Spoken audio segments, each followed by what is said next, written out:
Okay, hello Cloud Gurus and welcome to this lecture. In the last lecture we looked at the history of AWS. Now don't worry, the history of AWS is just to give you a bearing. It's to help you follow the AWS story. It's not going to come up in your exams. You're not going to be asked what year somebody wrote a white paper or anything like that.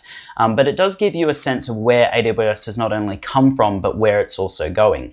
In the next few lectures, what we're going to look at is how AWS exists today. So we call this the 10,000 foot overview. We're going to look at every single service on the AWS platform as it exists today, post reInvent 2016. And basically, we're going to cover each service off briefly. Now, a lot of people freak out at this stage because there's so many different services, and especially if you're new to cloud computing or even to IT, it might seem a bit overwhelming. But the important thing to remember is when you're going into your exam, you actually only need to know a few core services in depth. The rest you might just need to have a high-level understanding of what it is, but almost like 80% or 85% of the services covered in the next few lectures won't even feature in the exam. So don't let it stress you out, but it is good always to have a good knowledge of AWS as a whole. So what we're going to do now, we're going to look at the differences between regions and multiple availability zones and edge locations. And then I'm going to cover specifically what services are going to be in your exam, what you're going to need to know in depth. And then we're going to go and have a look at every single other service, and I'll just give you a brief overview of what it is. Now, don't worry if you feel overwhelmed after watching these next few lectures. Every single person does it. AWS platform is vast and it's growing every single day. And you've got to keep in mind, like the solutions architects who work for AWS, they might have a very high overview of quite a few services, but they don't know every single service in depth. There is no such thing as the cloud guru. There's only such thing as a cloud guru. So don't worry. When you work with AWS, you should definitely specialize in specific services that will make you valuable to employers, but there's no way you can specialize in every single service, so don't let it stress you out. So let's go ahead and get started. Okay, so when you first log into the AWS console, you'll get the following splash screen, and you can actually just view it by clicking on services as well if you get something more custom. And you can see up here the services are broken down into different areas. So we've got compute, we've got storage, we've got database, networking and content delivery, migration, developer tools, management tools, security, identity and compliance, analytics, artificial intelligence, IoT, game development, mobile services, application services, messaging, business productivity, and desktop and app streaming. So this is the way the console looks today. Obviously, over 2017, we're going to get new services that are added, and we might even get entirely new sections. Now, we do keep this course always up to date throughout 2017. Sometimes if a new service comes out and it's not relevant to the exam, I won't put it in the course. Remember, this course is designed to teach you how to pass your exam, whereas it's not supposed to teach you everything there is to know about AWS. If you want to learn everything there is to know about AWS, that's why we invented A Cloud Guru, the platform. So go check out our platform and you can do deep dive courses on individual services.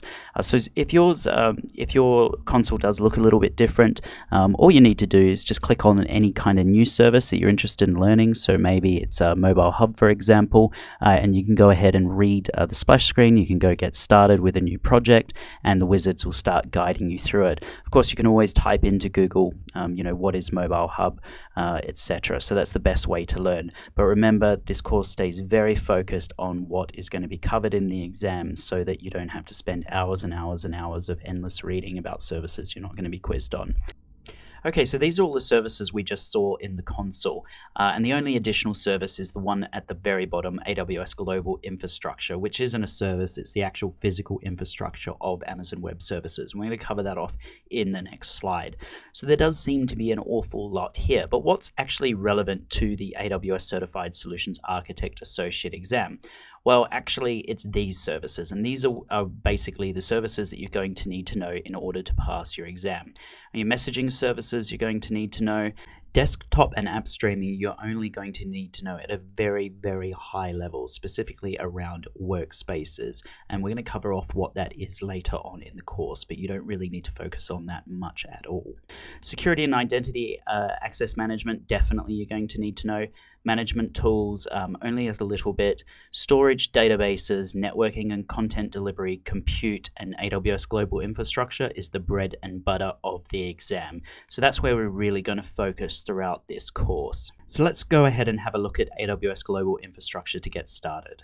So what is AWS Global Infrastructure? Well, it's the physical stuff that AWS runs on, and we really break it down into 3 different areas. We talk about regions, availability zones, and then edge locations. So let's start with regions. And a region is basically a place, in the world where AWS resources exist. Right now we have 14 regions, 38 availability zones, and a whole bunch of different edge locations. There's over 65 from memory. And basically, this changes all the time. There's always more regions and availability zones being added. You will never be quizzed in any exam how many regions or how many availability zones there are. So don't worry about it. If this comes slightly out of date throughout 2017, you're not ever going to be quizzed on it. So there will always be new regions coming. My prediction is new regions in Israel and South Africa, because that makes a lot of sense. It's going to fill that gap across the Middle East and Africa. I also have suspicions that there might be an Indonesian region simply because of the number of people out there as well.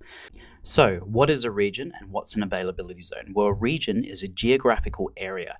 Each region consists of 2 or more availability zones. An availability zone is simply a data center. An availability zone could technically be a collection of data centers, but basically they're facilities that are very, very close to each other, and each availability zone is spaced, away from another availability zone. So if there's a flood in one area, let's say there's a flood in central Manhattan, and that might be one availability zone, and then the other availability zone might be in New Jersey. So they'll be close to each other, but they won't be dependent on each other, and you keep latency quite low between the two.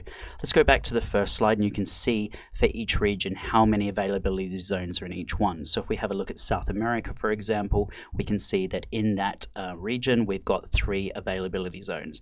In Sydney we've got 3 availability zones.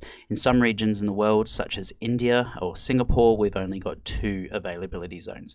So an availability zone, just always think of it as a data center. Technically it could be a collection of data centers, but just think of it as a logical data center. And then a region consists of a geographical area, and you're always going to have 2 or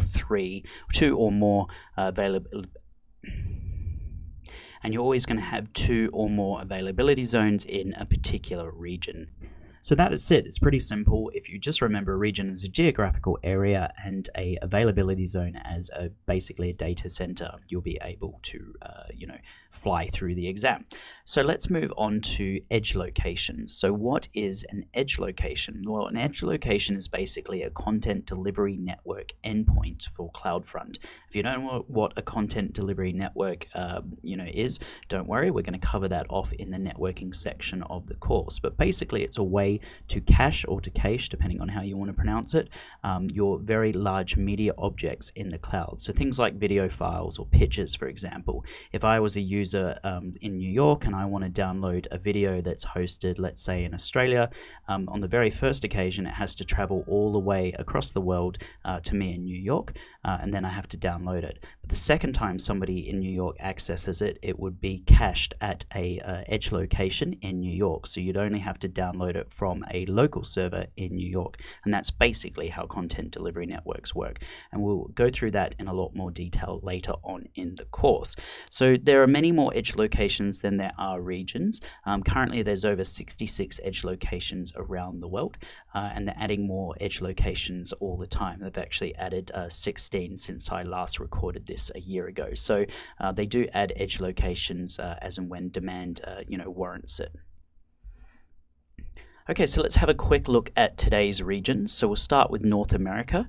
In North America, we've got 5 different regions. So it's one of the largest, and that makes a lot of sense if you think about it, because most of the customers are based in the United States.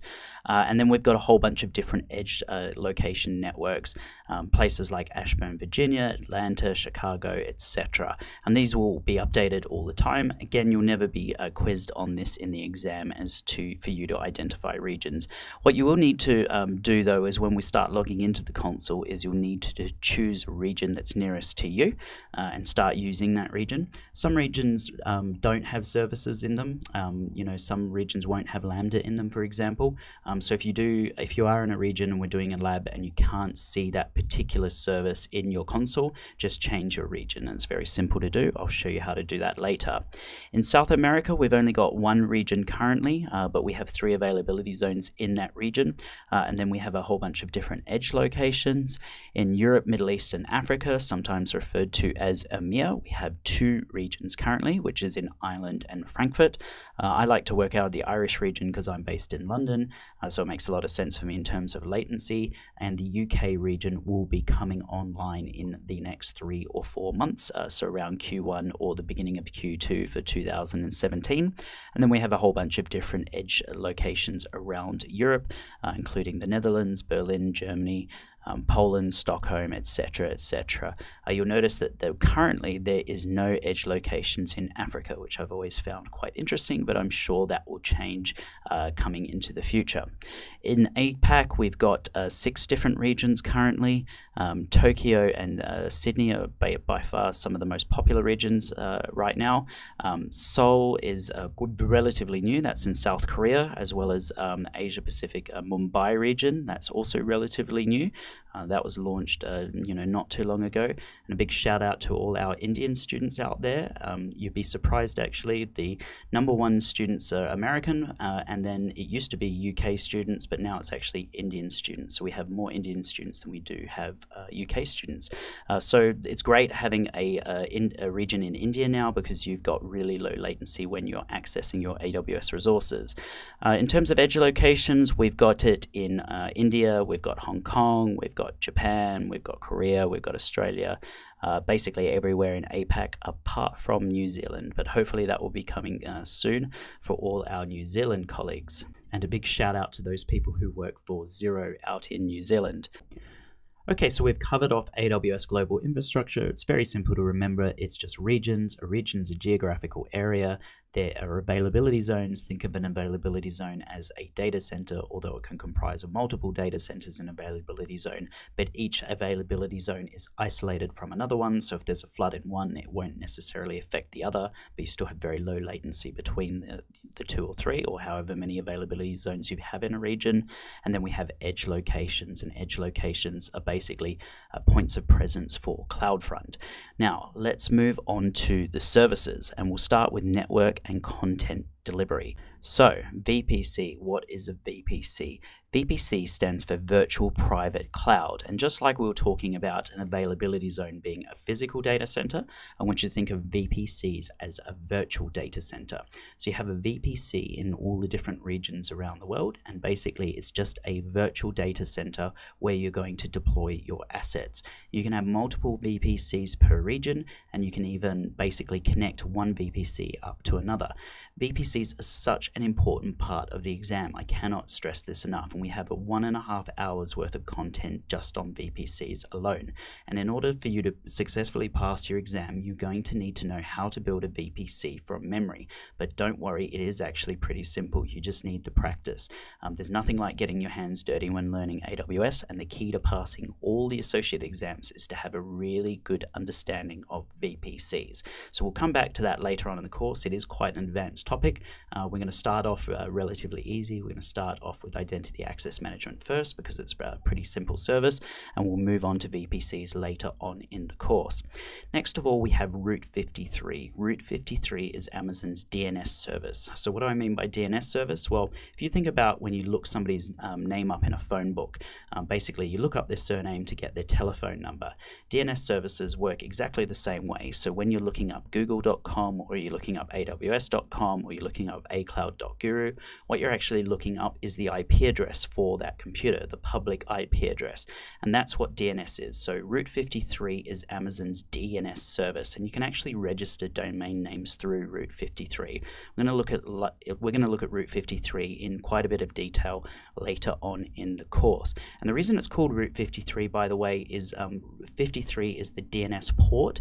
So when you're opening up DNS to the world, you do this on port 53. 53, and of course Route 66 is the first interstate across the United States, so they called it Route 53 after Route 66, but they just used the DNS port. And if you ever interview for a position with Amazon, that can actually come up as an interview question, so do remember that.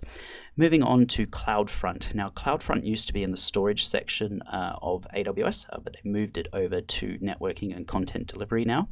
So CloudFront, as we mentioned before, is part of the content delivery network, and it's just basically consists of like a whole bunch of different edge locations that will cache your assets, so cache things like videos or large media files, etc.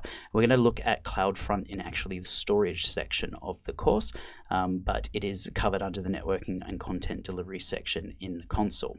And then finally we have Direct Connect, and Direct Connect is a way of connecting up your Office or connecting up your connecting up your physical data centers to AWS directly using a dedicated telephone line. So instead of going over the internet, you're going over a dedicated line into AWS. And there's a few reasons you want to do that. It might be around security, but most of the time it's because you need a very reliable internet connection because you're pushing a lot of data up to AWS and down from AWS, and then you would use Direct Connect. Direct Connect can come up in the exam, here and there. It's not a huge feature of the exam, but it can come up. It does feature very heavily in the Advanced Networking Specialty exam. EC2 stands for Elastic Compute Cloud, and I always get those two mixed up, whether it's Cloud Compute or Compute Cloud. But basically, all EC2 is virtual machines in the cloud, and that's what you would have been used to using if you come from a VMware background, or if you've been using any kind of virtualization technology. EC2 is simply the virtual machines that run on AWS.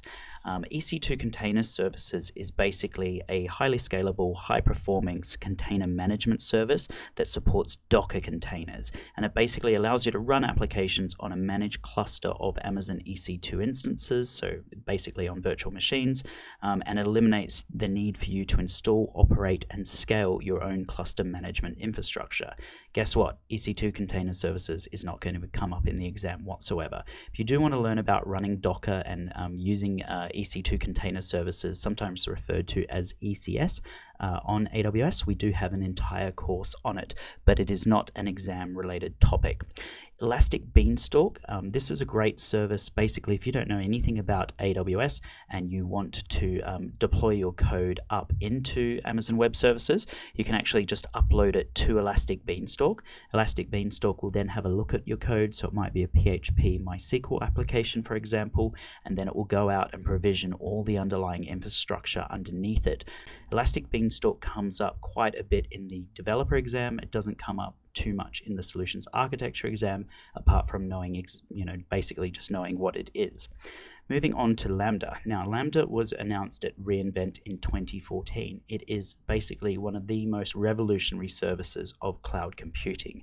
So with EC2, that's a virtual machine, and you would be able to access that virtual machine. You'd be able to log in using SSH or RDP if it was Windows, and you'd be able to, install things on there. So you have access to the operating system with EC2.